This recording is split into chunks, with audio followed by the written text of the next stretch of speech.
Kamis 28 September, penyanyi dangdut Happy Asmara diduga kesurupan saat manggung di Ngopi Bareng Pintu Langit, Pasuruan, Jawa Timur. Happy Asmara mengungkapkan sendiri kejadian tersebut. Unggahan di akun Instagram pribadinya viral di media sosial. Happy mengatakan ia memang melakukan syuting di Surabaya sejak Rabu sore hingga Kamis 29 September pagi. Ia bersama tim menuju Pasuruan dan sempat beristirahat sebelum tampil di Pintu Langit pukul 19.00 waktu Indonesia Barat. Happy mengaku saat itu kondisinya tidak begitu fit karena kelelahan setelah melakukan aktivitas Muay Thai. Apalagi ia mengalami pramenstruasi. Karena terlalu kelelahan, ia tidur sejenak di Villa Transit. Ia terbangun pukul 10.00 waktu Indonesia Barat untuk makan, kemudian tidur lagi hingga pukul 18.00 waktu Indonesia Barat. Sampai akhirnya waktu manggung pun tiba. Setibanya di lokasi konser Ngadem Ati Vol 2, Happy mulai merasa ada yang aneh. Dia merasa kurang nyaman dan seperti orang linglung.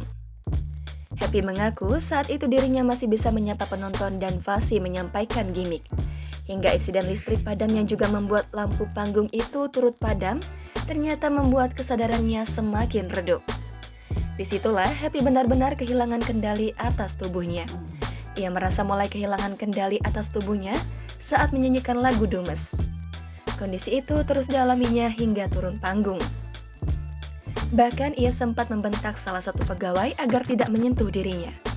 Tapi di tengah kondisi demikian, sebelum masuk ke dalam mobil lalu kembali ke villa, Happy sempat menoleh ke arah fans dan melemparkan senyum.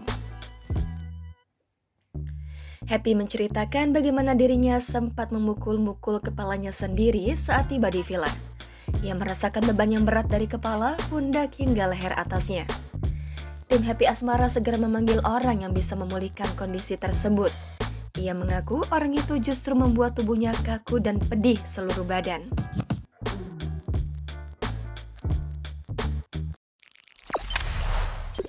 Jangan lupa subscribe, share, komen, dan like ya!